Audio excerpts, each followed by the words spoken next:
दोस्तों नमस्कार। 4 PM news network 4 PM Gujarat पर आप सभी का बहुत बहुत स्वागत है। मैं हूं आपका दोस्त मयूर जानी। दोस्तों एक सनसनी मचाने वाली एक बात हुई है गुजरात के राजकोट में। खबर ये है कि हमारी जो एटीएस है गुजरात की, उसने 3 बांग्लादेशी कहते हैं जिसको, अब वो बेसिकली बांग्लादेशी नहीं है, हमारे बंगाल से हैं, पश्चिम बंगाल से आए हुए हैं और बांग्लादेश से जुड़े हुए हैं। ऐसे 3 लोगों को गिरफ्तार किया है जिनको आतंकी करार दिया गया है और ये कहा गया है कि वो जो हैं वो एक बहुत बड़ी घटना को अंजाम देने की तैयारी में जुटे हुए थे, जिसे हम आतंकवादी कृत्य कहते हैं। तो वो मैं आपको खबर पूरी बता दूं। आप ये जो कुछ दृश्य है उसको आप देखिए, पर मैं पश्चात मैं आपको खबर आपको बता रहा हूं कि क्या क्या हुआ है पूरा। क्योंकि ये अब दृश्य जो आप देख रहे हैं, ये एटीएस ने इन तीनों को पकड़ा।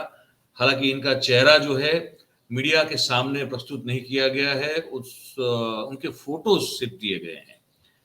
तो बताया ये जा रहा है कि इनमें से एक है, उसका नाम है अमन मलिक, दूसरे का नाम है अब्दुल शुक्र अली और तीसरे का नाम है सैफ नवाज। ये 3 लोग जो है उनको धर दबोचा है और बताया जा रहा है कि आतंकी संगठन का नेटवर्क एक्टिव हुआ और उसकी बात की जानकारी जो है वो एटीएस को मिली और 3 आतंकी जो है इसमें कहीं ना कहीं संलिप्त थे और इसको लेकर जो है गुजरात एटीएस ने इस पूरे उनका जो षड्यंत्र चल रहा था उसको तोड़ने का काम किया है। इनके पास से बहुत सारी चीजें मिली है।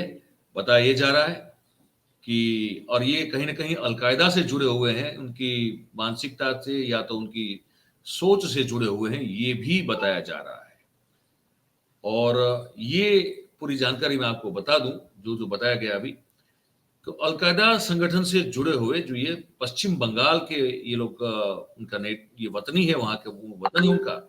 और राजकोट में जो सोनी बाजार है, वहां एक सोनी बाजार में जो कारीगर की जरूरत होती, तो उसी कारीगर के तौर पर वो देश विरोधी प्रवृत्ति कर रहे थे, ऐसी जानकारी एटीएस को मिली। सोमवार रात को वहां पे उन्होंने रेड की और फिर ये 3 लोगों को जो है दबोच लिया। उनके पास से हथियार भी जब्त हुए हैं और एटीएस ने इन 3 के अलावा 12 और शख्स हैं जिनको भी डिटेन किया हुआ है और उनकी पूछताछ चल रही है। और ये तीनों जो आतंकवादी है इनको कोर्ट में प्रस्तुत किया गया, उनको 14 दिन का रिमांड मिला हुआ है। और ये जो है राजकोट के सोनी बाजार में स्थित योगी चेंबर और जेपी टावर में एटीएस की टीम ने रेड डाली और वर्धमान जिले के अब्दुल शुक्र अली, हजरत शेख, हुगली जिले के अमन मलिक, सिराज मलिक और वर्धमान जिले के ही एक और शख्स जो है जिसका नाम बताया जा रहा था कि, जो मैंने अभी आपको बताया, तो वो तीसरा नाम वही है कि, मैं फिर से रिपीट कर लेता हूं इस चीज को। एक है अब्दुल शुक्र अली, अमन मलिक और सैफ नवाज। हाँ, तो इन सबको वहां से पकड़ा गया है। ठीक है। और बताया ये भी जा रहा है कि ये ऑनलाइन जो है ट्रेनिंग ले रहे थे, इनका ट्रेनिंग ऑनलाइन चल रहा था। उनके साथ में वेपन जो है वो भी पकड़ा गया है। ठीक है। और कुछ ऐसे मटेरियल, ऐसे साहित्य पकड़ा गया है जिसको लोगों को भड़काने में, उनकी थॉट प्रोसेस के साथ जोड़ने में इसका इस्तेमाल किया जाता था। इन तीनों के जो हैंडलर थे वो बांग्लादेश के थे और वो राजकोट या सौराष्ट्र में कोई बड़ी एक घटना को अंजाम देने वाले थे। और मैं आपको बता दूं कि हमारे यहाँ सौराष्ट्र में सावन महीने में जो है वो मेलों का महीना है। हर एक सौराष्ट्र के हर एक इलाके में महादेव के मंदिर के आसपास कहीं ना कहीं एक मेला लगता है और वो मेले में हजारों और लाखों की तादाद में जो है वो लोग आते हैं और उसमें हिस्सा लेते हैं, तो बड़ी भीड़ लगती है। और विशेष रूप से राजकोट में भी बहुत बड़ा मेला लगता है। तो उनके पास जो हथियार मिला है वो तो है ही है, उसमें 10 कार्ट्रिज मिले हैं और बहुत ही बड़े जत्थे में जो उत्तेजनाजनक जो है, वो साहित्य, लिटरेचर जो है वो भी उनसे बरामद हुआ है। तो गुजरात में ये 7 महीने से, मैं अगर पकड़ लें, मान के चले, तो इसमें ये तीसरा आतंकी मॉड्यूल जो है वो पकड़ा गया है। पहले अहमदाबाद में पकड़ा गया, फिर कुछ समय पहले पोरबंदर में पकड़ा गया और उसके बाद अब राजकोट में ये जो है इस तरह का आतंकी मॉड्यूल जो है वो पकड़ में आया है। और मैंने जैसे कहा कि इनको रिमांड पे भेजा गया है, 14 दिन का रिमांड इनको मिला है। और उसके साथ साथ कुछ और जानकारी मैं आपको बता दूं कि ये सवाल पैदा हुआ है कि भाई ये क्या करना चाहते थे, क्योंकि एक पिस्टल और 10 कारतूस जो है वो मिले उनसे, और उनका बांग्लादेशी जो हैंडलर है वो उनका नाम है उस व्यक्ति का नाम है मुजम्मिल, उसी के द्वारा उनको ये सब दिया गया था। और उसी की सूचना के मुताबिक जो है ये जो भी घटना डिसाइडेड होती उस पर वो अंजाम देने वाले थे। और ये कौमी जहर फैलाने की पूरी कोशिश इनके द्वारा की गई थी। उनका काम ये था कि छोटे छोटे ग्रुप खड़े करें और आतंकवादी संगठन जो है वो कट्टरवादी मानसिकता वाले लोगों को खास करके इसमें चुन चुन कर वो अपनी ओर आकर्षित करें, और फिर वो जब भी कोई घटना को अंजाम देना चाहे तो वो कर सकते हैं। ये एक पूरा तरीका इसका बताया गया है एटीएस के द्वारा। और वो जो आपस में जब बातचीत करते थे तो वो बहुत ही टोटली जो इनक्रिप्टेड एप्लीकेशंस होती हैं सोशल मीडिया पे, उसी तरह की जो ये एप्लीकेशंस होती है उनके जरिए वो एक दूसरे से बातचीत करते रहते थे। और जैसे मैंने कहा उनके पास जो वेपन था वो कंट्री मेड सेमी ऑटोमेटिक हथियार था, और वो कैसे चलाए इसकी ट्रेनिंग भी वो गूगल में सर्च करके वो ले रहे थे। ये सब जो है एटीएस के अफसरों ने बताया। अब हम जो है आपको एटीएस के अफसर की जो ओम प्रकाश झा साहब है उन्होंने क्या कहा वो भी हम आपको सुना देते हैं। We received a secret information through our channels. The information was received by our DYSP Srihas Upadhyay, and according to information, it was suspected that 3 individuals, Sukr Ali alias Abdullah, Saif Nawaz, and Aman Malik, who are basically from West Bengal, are involved and associated with the activities of Al Qaeda, and they are also trying to add other people in the Tanzim. And on that basis, we have the information was given to the senior officers, and our senior officer formed 2 teams under the leadership of 2 DOSPs.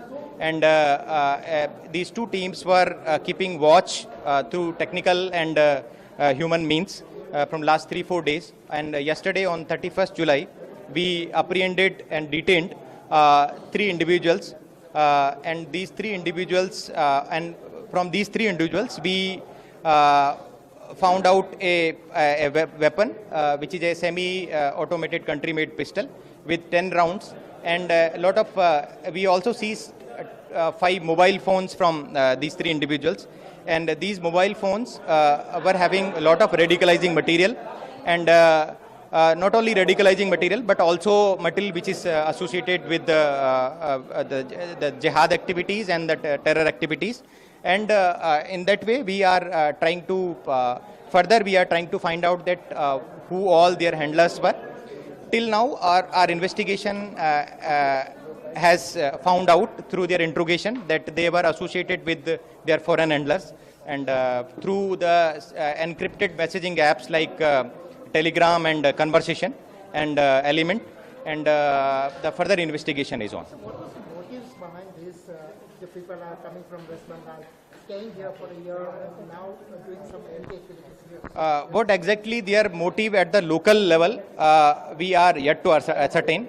But they were influenced by the ideology of Al Qaeda, which is based on establishing caliphate in longer run, and creating small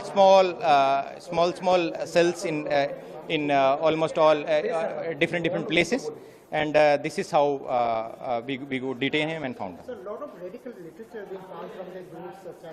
What was that? They were sending it to Bangladesh, or the material was coming from Bangladesh? They received this material through Telegram and Conversation, and they also downloaded through the various websites.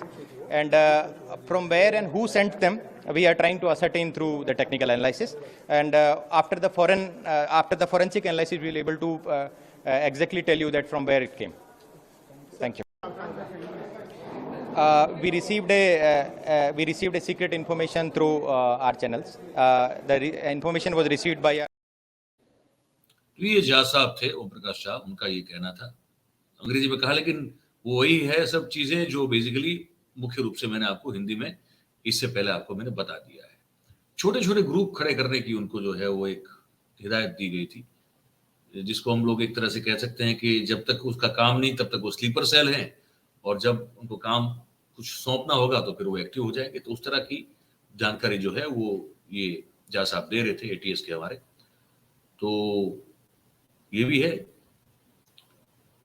Al Qaeda की सोच वाले लोग अगर यहाँ तक पहुंचे कैसे, ये एक बहुत बड़ा सवाल है। खैर, ये खबर हमने आपको बता दी क्योंकि ये भी बड़ी महत्वपूर्ण और जरूरी थी। आप क्या सोचते हैं इसके बारे में, आप हमको जरूर से लिख के बताइएगा कमेंट बॉक्स में कमेंट करके।